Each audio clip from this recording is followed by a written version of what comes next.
Salut les amis et bienvenue à la maison. Quoi? Salut mes amis, bienvenue à la maison. Et salut les amis, j'espère que vous allez bien. Salutations au chef Dumas, fun, avec des bonnes recettes. Allez checker son YouTube. On se retrouve aujourd'hui, vous l'avez vu dans le titre. On débunk la d'Alembert, méthode connue et reconnue. Vidéo que vous m'avez demandé plusieurs fois. Je tiens à vous remercier encore une fois pour tous vos commentaires. Votre implication, les pouces en l'air, les abonnements, on est presque à 160 au moment où j'enregistre cette vidéo. Merci beaucoup, ça fait chaud au cœur. Voilà, la d'Alembert. Qu'est-ce que c'est? Comment ça marche? Est-ce que ça marche? Est-ce que ça gagne? Est-ce que c'est infaillible? Est-ce que c'est magnifique? Est-ce que c'est cool? Ben, on va voir tout ça dans cette vidéo. Tout d'abord, la d'Alembert, qu'est-ce que c'est? C'est une méthode, on va dire, c'est pas une méthode de roulette complète à proprement parler. C'est comme la martingale, c'est une méthode de mise progressive qu'on peut appliquer au baccarat, au craps, à la roulette, au blackjack. On peut implémenter ça comme gestion financière pour d'autres méthodes plus complexes. Au lieu de miser une pièce à chaque fois, ben on peut implémenter la d'Alembert comme gestion financière. Alors, comment ça marche? Bah, c'est extrêmement simple. On mise sur une chance simple, rouge, noir, pair impair, manque ou passe à la roulette. On augmente sa mise à chaque fois qu'on gagne, qu'on perd un coup, pardon, et on diminue sa mise à chaque fois qu'on gagne. Contrairement à la martingale, c'est plus soft, c'est beaucoup plus soft. On double pas à chaque perte, mais on augmente sa mise d'une pièce. Peu importe la valeur de la pièce, encore une fois, c'est vous qui décidez, comme à chaque fois, ça peut être 10 centimes, comme ça peut être 100 balles, ça dépend de votre capital de jeu. Voilà, c'est tout simple. Alors, les gens s'accordent à dire que tout le monde est d'accord là-dessus. Maintenant, là où ça diffère un petit peu d'une personne à l'autre, d'un site à l'autre, pas tout le monde est d'accord sur avec combien on commence, quand est-ce qu'on s'arrête, quand est-ce qu'on continue, etc.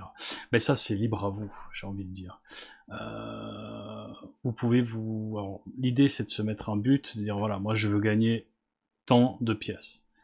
Quand vous arrivez à votre but, vous arrêtez, vous partez. Si vous y arrivez.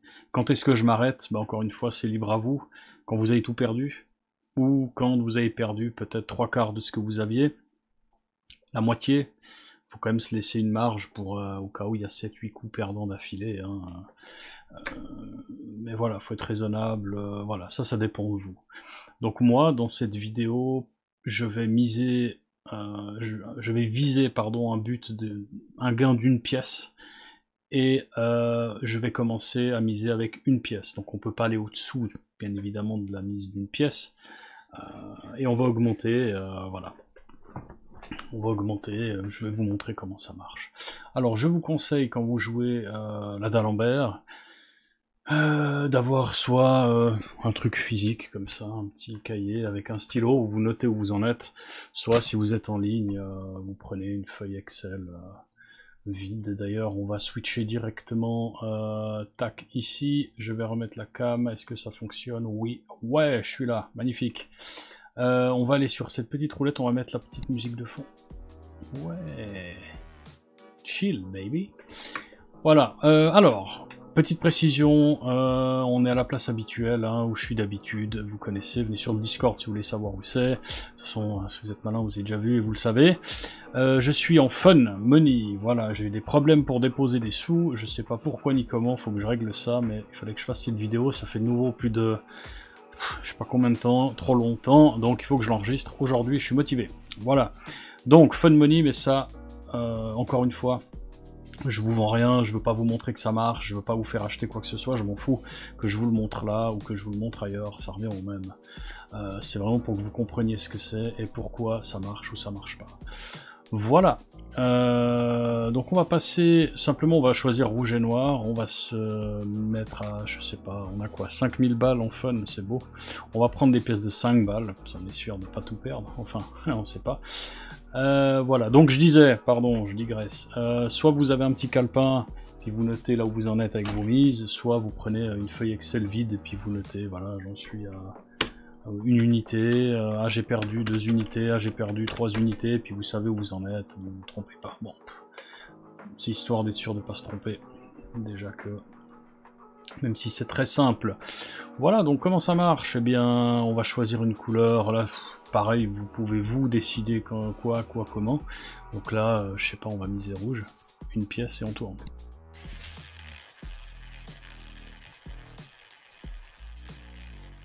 Et ce sera plus rapide aussi ici, qu'en vrai.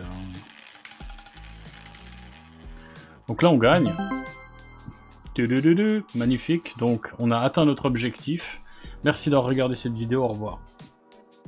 Non, c'est ce qu'il faudrait faire. Si votre objectif c'est de gagner une pièce, bah là on l'a gagné, on se barre. Pour l'exemple, on va bien sûr continuer. Donc on a gagné, on touche pas, on garde la même mise. On roule plus vite. Noir, on a perdu, c'est intéressant. Donc là on va augmenter notre mise d'une pièce. Donc une pièce c'est 5 balles, donc là on va mettre 10 balles. On garde en mémoire, on est à 5000. On est à 5005, pardon. Voilà. Est-ce que ça va gagner? Est-ce que ça va perdre? Donc là, on a une mise de 2 pièces. Noir, ça perd. Donc là, on augmente d'une pièce encore. Donc on est à 3 unités. La d'Alembert, elle va vous procurer beaucoup de sessions gagnantes, de petits gains. D'accord? Et ça perd encore. Bon exemple, donc on était à 3, on monte à 4. Donc en attendant, je note aussi où j'en suis, j'en suis à 4 unités, j'ai mon petit tableau ici. Comme vous le voyez. Voilà, donc là on a une bonne série perdante. Hop, ça gagne. Donc on monte à 4995. Donc maintenant, vu qu'on a gagné, eh bien on va diminuer d'une unité. Donc on était à 4 unités, 4 pièces, on en mise 3. Change le tableau Excel, on est à 3. Voilà. C'est tout simple. C'est vraiment tout simple. Oh, j'en gagne encore. Donc là, on diminue. Donc là, on a du bénéf. On peut décider de s'arrêter.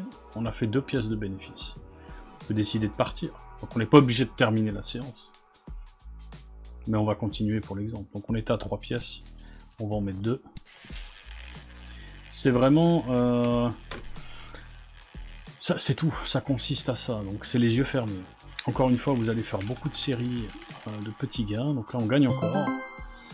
On va rediminuer d'une pièce, donc on n'est plus qu'à une unité. Et puis on peut dire que si on gagne, eh bien on arrêtera là, parce qu'on aurait déjà dû arrêter, puis de toute façon, quoi qu'il arrive, on a 15 balles de bénéfice maintenant. Donc c'est une bonne chose, voilà, ça gagne encore. Voilà, si on avait perdu, on aurait augmenté d'une pièce, donc 10. Si on avait reperdu 15, si on avait gagné 10, si on avait perdu 15, si on avait reperdu 20, si on avait gagné 15, si on avait gagné 10, si on avait gagné 5, etc. Plus 1, moins 1 à chaque fois, c'est vraiment un truc simple. Maintenant, bah, vous allez me dire, ouais, bah, t'as gagné 4 pièces, 20 balles, super, ouais, c'est cool. Qu'est-ce qui fait que cette méthode, bah, comme toutes les autres, elle fonctionne pas à long terme? Ce serait trop facile, sinon là on gagne, ok c'est cool, c'est du fun money, c'est... on a... Voilà, voilà. Qu'est-ce qui fait qu'on gagne pas? Bah c'est simple. On va séparer ça en plusieurs morceaux. La d'Alembert, c'est quelque chose de beaucoup moins volatile que la martingale. On se retrouve pas à miser des sommes énormes très rapidement. Avec la martingale, on l'a vu, vous pouvez le voir, je vais le mettre... Vous avez l'étiquette là qui apparaît, si vous voulez voir le debunk, si vous l'avez pas encore vu, de la martingale. Avec la martingale, on va miser beaucoup d'argent très rapidement. Parce qu'on part d'une pièce, on fait 2 pièces, 4 pièces, 8 pièces, 16 pièces, 32 pièces. Ça va très vite, très vite, très rapidement. On a vu qu'on pouvait pas miser plus de 8 ou 9 coups. Pardon, de mémoire, je sais plus exactement. Parce qu'on atteignait les plafonds de mise du casino. Avec la d'Alembert, c'est beaucoup plus soft, on augmente et on diminue d'une pièce à chaque fois. Donc on peut faire 5 coups perdants, bah on sera avec une mise de... Donc on a une pièce, un coup perdant, 2 pièces, 2 coups perdants, 3 pièces, 4 pièces, 5 pièces, 6 pièces, etc. Puis après on redescend, 5, 4, 3, 2, 1. Donc c'est beaucoup plus tranquille. Je vous conseille d'avoir en tout cas, comme d'habitude, 400 pièces de jeu. Donc si vous jouez à 10 centimes, ayez 40 balles de balance. Si vous jouez à 10 balles, ayez 4000 balles minimum.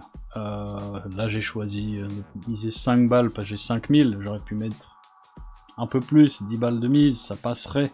Attention toutefois à garder en tête les limites de la table de là où vous jouez. Si vous jouez sur cette roulette là, il y a des limites. Ah bah voilà, on a des trucs que j'aimerais voir, s'il te plaît. Les limites.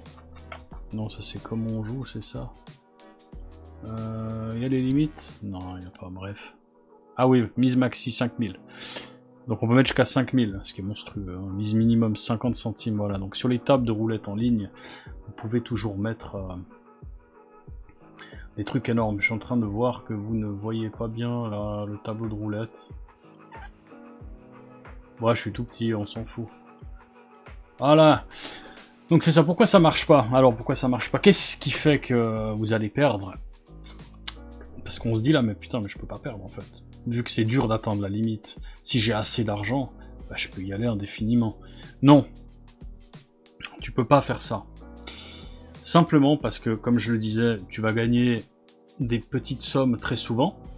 Tu peux continuer, tu peux jouer des heures, et ça c'est ça qui est cool avec cette méthode. Mais le problème c'est quand tu auras une perte, elle sera gigantesque. Bah tu vas tout perdre. Donc tu vas gagner 5 balles par-ci, 20 balles par-là, 50 balles par-ci, mais quand tu vas perdre 1000, tu vas perdre 2000.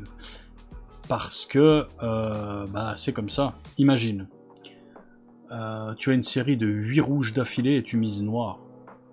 Donc avec... Quoi? Ah ouais, bah oui, je peux pas mettre rouge et noir en même temps, pas con, hein. Donc je sais pas, moi, t'as 8 rouges d'affilée, tu mets noir, donc ton premier coup tu mets une pièce, ça perd, une perte, deuxième coup 2 pièces, ça perd, c'est le deuxième coup, troisième coup, quatrième coup, cinquième coup, sixième coup, septième coup, huitième coup, et tu dois mettre ça pour le 9e coup. Bon là on a 5000 balles, mais en admettant, attends, je vais te faire ça différemment, admettons qu'on prenne des mises de 25 balles. Un coup, 2 coups, 3 coups, 4 coups, 5, 6, 7, 8, et là tu dois en miser 225. Donc ça fait déjà beaucoup. Encore une fois, c'est même pas beaucoup. Ouais, si t'as de l'argent, ça va. Mais le problème qu'il y a, c'est que si t'as une série de 8, bah, tu vas miser ça, tu gagnes ce coup-là. Donc tu récupères 225. Mais le coup d'après, tu dois quand même en mettre 200. Tu vois. Tu descends que d'une pièce. Donc ça reste... Les mises conséquentes, elles vont rester conséquentes assez longtemps. Tu vois le truc ?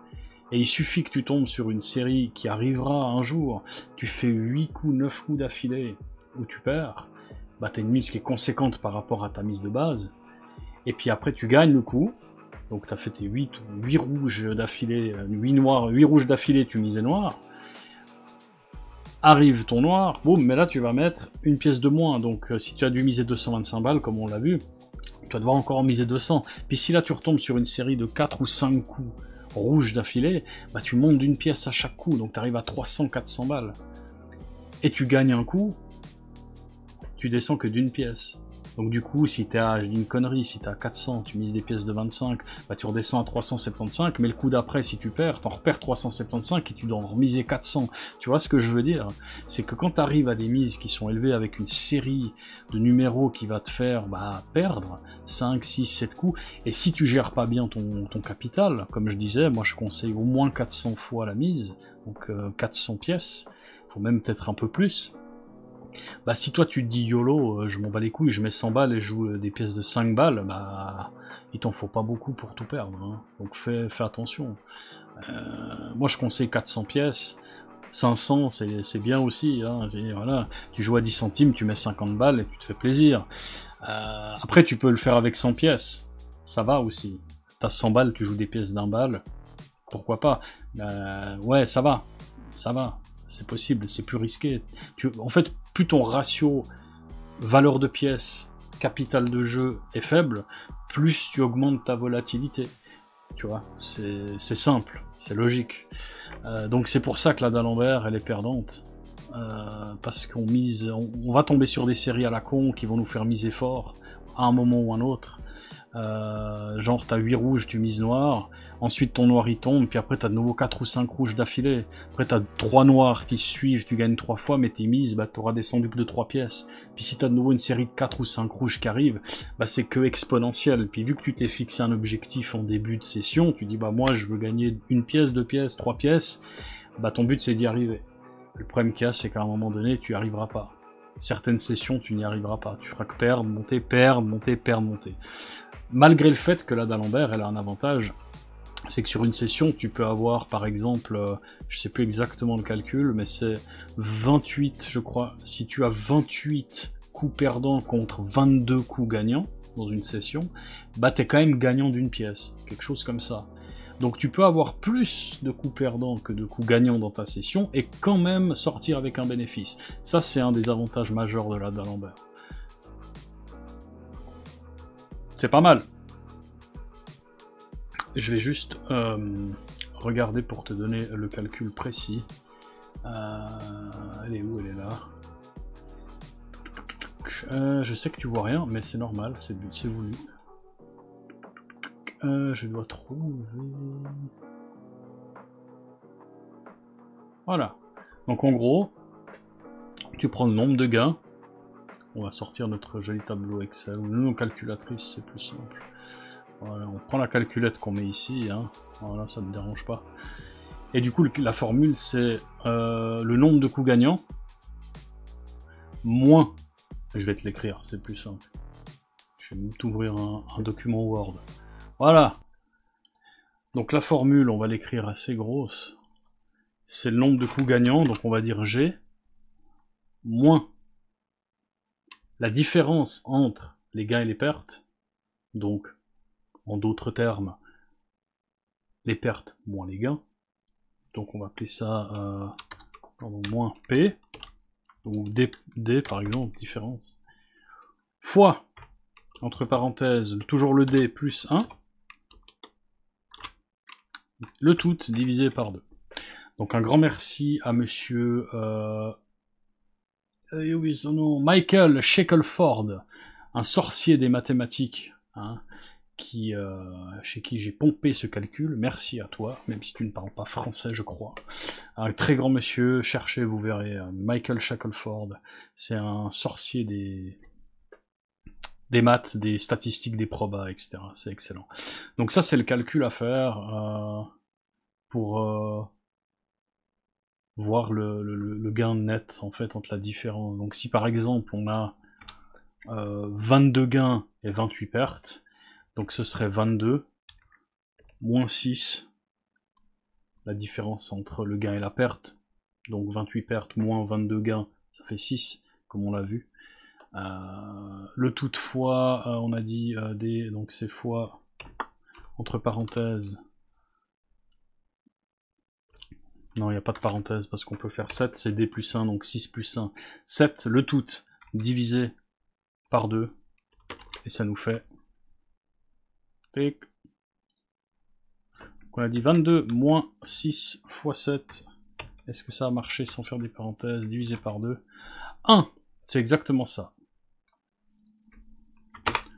Donc, qu'est-ce que ça veut dire tout ce charabia? On a dit que G c'était le nombre de coups gagnants dans la session. Je vais vous le noter ici, si vous voulez répéter. G égale nombre de coups gagnants. D, c'est égal, on a dit, à la différence, je fais ça comme ça, différence entre le nombre de coups gagnants et de coups perdants. L'orthographe. Et voilà. Donc la formule, elle est là. Vous avez tout ce qui vous est nécessaire. Donc pour savoir si vous allez, avec la d'Alembert, gagner, à quel ratio il vous faut. Donc là, on a vu, par exemple, si on a un nombre de coups gagnants de 22 dans une session de jeu, vous avez 22 fois le rouge, et vous pariez rouge, et 28 fois le noir. Donc les coups gagnants, on va dire que G, c'est égal à 22. Et que vous avez comme coup perdant 28. Donc là, D, ce sera égal à la différence entre les deux, donc 28 moins 22 égale 6, parce qu'on ne doit pas avoir des nombres négatifs, d'accord? Donc 28, donc du coup la formule c'est G, 22, moins 28, fois D plus 1, donc la différence, non, D c'est 6, pardon. Oups, je fais n'importe quoi, vive le live, le direct. Voilà, 6. Donc D plus 1, 6 plus 1, 7, divisé par 2, et ça nous fait 1. Ça veut dire que vous pouvez avoir dans une session 28 coups perdants et 22 coups gagnants, et sortir gagnant d'une pièce de votre session de jeu. Voilà, mettez pause, revenez en arrière si vous avez besoin d'informations supplémentaires. Voilà. Je crois que vous m'avez même pas vu avec tout ça. J'étais même pas là. Si? comment j'espère que vous avez vu ce qu'il fallait. Enfin bref, la d'Alembert, simple. Efficace, je dirais pas. Parce qu'au bout d'un moment, vous allez perdre. De toute façon, encore une fois, je reviens en full cam. S'il te plaît, la caméra. S'il te plaît. Hey, c'est 1 seconde pour vous. J'ai mon ordinateur qui a bloqué, planté, ma caméra qui s'est freeze. Tout était merdique. Donc vous avez sûrement une coupure. J'espère que c'est pas trop choquant. Mais voilà. Donc, je disais, les conclusions, on va passer en full cam. Pour les conclusions. Par commencer. Voilà, magnifique. Alors, les conclusions, la d'Alembert. C'est une méthode qui est sympa à jouer. Pourquoi? Parce qu'elle va vous procurer des sessions gagnantes assez régulières. Petites sessions gagnantes. Par contre, elle va être terrible quand la session perdante va arriver, parce qu'elle va vous faire, elle va vous nettoyer, elle va vous raser. Autre avantage, c'est une méthode qui est facile à jouer, on se prend pas la tête. Comme vous l'avez vu, on prend une mise, on choisit un objectif, que ce soit une pièce, 2 pièces, 4 pièces, 5 pièces, 10 pièces, on choisit une mise de départ, on choisit son unité, et on augmente d'une pièce à chaque coup perdant, et on diminue d'une pièce à chaque coup gagnant. Ce qui a l'avantage d'être assez smooth, et voilà. Puis les désavantages, bah, c'est que c'est perdant à long terme, hein. C'est voilà, il n'y a pas à chier. Encore une fois les amis, on ne peut pas battre la roulette de manière legit, avec des méthodes comme ça. C'est des méthodes qui sont connues depuis des décennies, 40, 50 ans et plus. Elles sont toujours en place, les casinos sont toujours en train de travailler, ça veut bien dire ce que ça veut dire, hein, on est d'accord, il n'y a pas de méthode miracle. Vous pouvez gagner à la roulette en trichant, oui, en misant après que la boule soit tombée. Si vous avez les couilles de le faire, voilà, mais on peut gagner à la roulette en ayant des appareils électroniques sur soi. On peut gagner à la roulette aussi si la roulette a un défaut. Ça, c'est une autre histoire. Les casinos diront que c'est de la triche, peut-être, je sais pas, mais si la roulette elle a un défaut, qu'elle penche un peu, puis que la boule, 5 fois sur 10, elle tombe dans un secteur précis, que vous le repérez, bah profitez-en, ça va pas durer. Bref, moi ce que je vous conseille, c'est de vous amuser, toujours dans les limites de ce que vous pouvez vous permettre de perdre, déposez uniquement ce que vous pouvez vous permettre de perdre. Et amusez-vous, le but des méthodes de roulette c'est de s'amuser, c'est d'avoir du fun quand on joue, de durer plus longtemps éventuellement pour certaines d'entre elles, éventuellement de faire des gains un peu plus réguliers, mais à un moment ou un autre, la roulette elle vous rase, elle est faite pour ça. Je rappelle, lever, donc l'expected value de la roulette, l'espérance de gain est de moins 2,7% pour une roulette européenne avec un seul zéro. Elle est à plus de 5% pour une roulette américaine. C'est tout. C'est comme ça. C'est calculé pour. C'est tout. Voilà. Voilà mes conclusions. Donc, bah, la d'Alembert, faites-vous plaisir, allez-y. Elle est moins volatile que la martingale. Elle est très simple à jouer. Vous pouvez l'utiliser comme gestion financière pour d'autres méthodes si vous le souhaitez, l'implémenter ailleurs. Faites-moi part dans les commentaires hein, si vous avez des idées. Et moi je vous dis, faites attention à vous et à votre argent. Prenez du fun quand vous gamble, c'est le but. Et nous on se retrouve pour la prochaine vidéo. N'hésitez pas à vous abonner, ça fait toujours plaisir. Laissez des commentaires, les pouces en l'air ou pas, si vous avez aimé ou pas. Et voilà, on se revoit quand je reposte. Peace!